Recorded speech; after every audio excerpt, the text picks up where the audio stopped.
नमस्कार, मैं हूं रजत अवस्थी और आप देख रहे हैं इम्पैक्ट भारत टीवी। आज एक बहुत बड़ी खबर के बारे में आपको जानकारी मैं देने वाला हूं और यह खबर बहुत बड़ी है।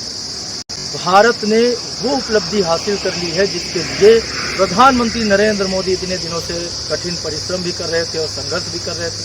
और बिल्कुल यकीनन इसमें हमारे देश का, हमारे देश के लोगों का भी उतना ही योगदान है और हमारे देश के जो व्यापारी हैं, हमारे देश की जो बड़ी बड़ी कंपनियां हैं, उनका भी बड़ा योगदान है।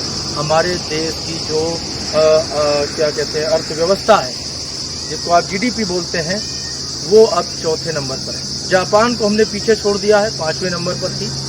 और प्रधानमंत्री मोदी ने जब चुनाव प्रचार किया था तो उनका जो स्लोगन था वो यही था कि हम इस टर्म में जब आएंगे, प्रधानमंत्री मोदी ने कहा था जब हम अपनी तीसरी टर्म में आएंगे तो हम देश को 5वीं से विश्व की टॉप 3 अर्थव्यवस्था में हमारा देश होगा। तो उसी क्रम में भारत ने एक ये उपलब्धि हासिल की है। आज भारत चौथी सबसे बड़ी अर्थव्यवस्था विश्व की बन चुका है। तो इसी के बारे में आज आपको मैं पूरी खबर बताने वाला हूं। तो भारत आधिकारिक तौर पर जापान को पीछे छोड़कर, आधिकारिक तौर पर जापान को पीछे छोड़कर मैं जो कह रहा हूं उस बात में बहुत बड़ी सच्चाई है और बहुत बड़ी जिम्मेदारी है और गंभीरता भी है कि भारत आधिकारिक तौर पर जापान को पीछे छोड़कर दुनिया की चौथे सबसे बड़ी अर्थव्यवस्था अब बन गया है। नीति आयोग के सीईओ वीवीआर सुब्रमण्यम ने 24 मई को एक प्रेस कॉन्फ्रेंस की है। इसकी जानकारी उन्होंने दी प्रेस कॉन्फ्रेंस करके। भारत ने उपलब्धि अपनी इकोनॉमी पॉलिसी के कारण ही हासिल की। जो भारत की इकोनॉमी पॉलिसी है उसके दम पर भारत ने ये उपलब्धि हासिल कर ली है। इंटरनेशनल मॉनेटरी फंड यानी IMF के आंकड़ों का हवाला देते हुए सुब्रमण्यम ने कहा, हम चौथी सबसे बड़ी अर्थव्यवस्था हैं, हम $4 ट्रिलियन की अर्थव्यवस्था हैं। आज भारत जापान से बड़ा है। अब केवल अमेरिका, चीन और जर्मनी ही भारत से आगे अभी इस स्थिति में है। उन्हें भी बहुत जल्द हम पीछे छोड़ने वाले हैं, देख करके आप गारंटी के साथ। और हमें गर्व है इस बात पर कि हम चौथी सबसे बड़ी अर्थव्यवस्था। नीति आयोग के सीईओ ने यह भी कहा कि अगर हम अपनी योजना और सोच विचार पर टिके रहे तो 2-5-3 साल में हम तीसरी सबसे बड़ी अर्थव्यवस्था बन जाएंगे, इसमें कोई डाउट नहीं है।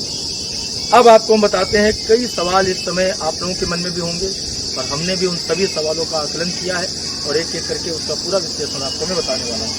पहला सवाल ले लेते हैं कि भारत ने जापान को पीछे छोड़कर चौथी सबसे बड़ी अर्थव्यवस्था का स्थान हासिल कैसे किया।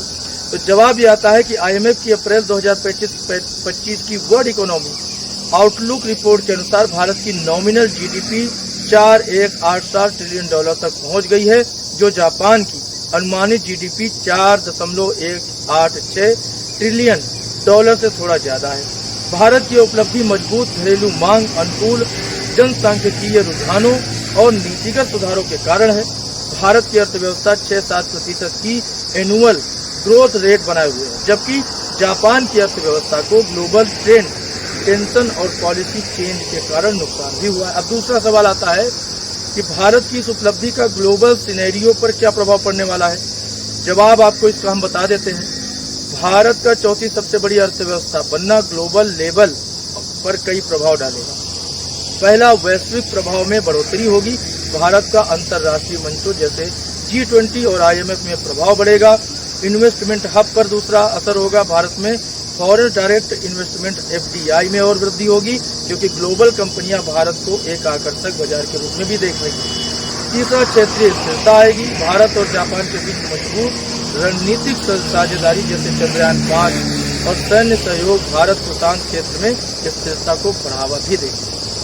उसके आगे अगला, इकोनॉमी लीडरशिप। भारत इस उपलब्धि के बाद ग्लोबल इकोनॉमी लीडरशिप की दिशा में और करीब आ गया है। भारत अगर 2028 तक जर्मनी को पीछे छोड़ देता है तो लीडरशिप और भी मजबूत हो जाएगी।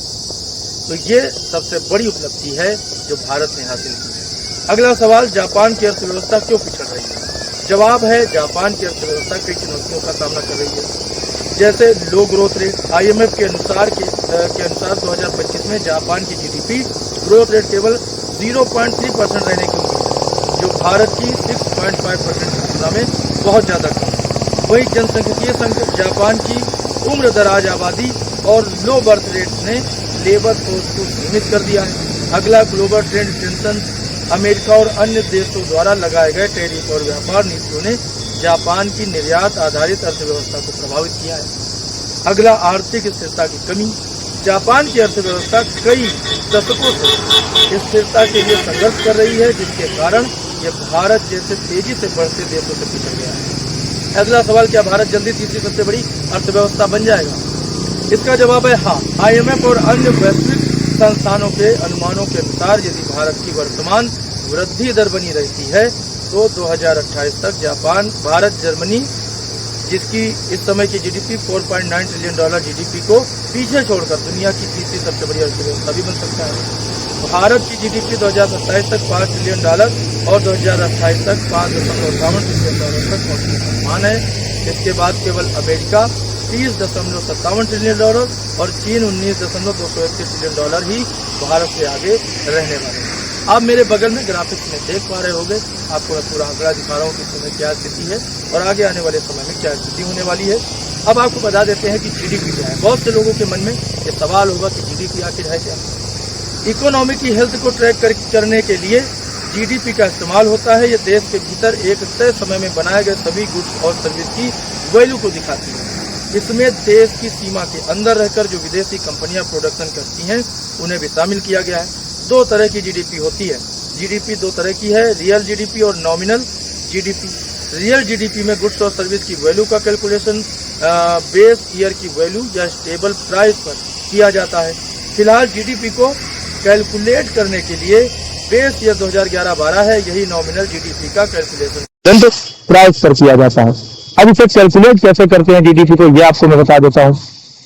तो GDP को कैलकुलेट करने के लिए एक फार्मूले का इस्तेमाल किया जाता है, GDP बराबर C + V + I + NX। यहाँ C का मतलब है प्राइवेट कंजप्शन, V का मतलब है गवर्नमेंट स्पेंडिंग, I का मतलब है इन्वेस्टमेंट और NX का मतलब है नेट एक्सपोर्ट।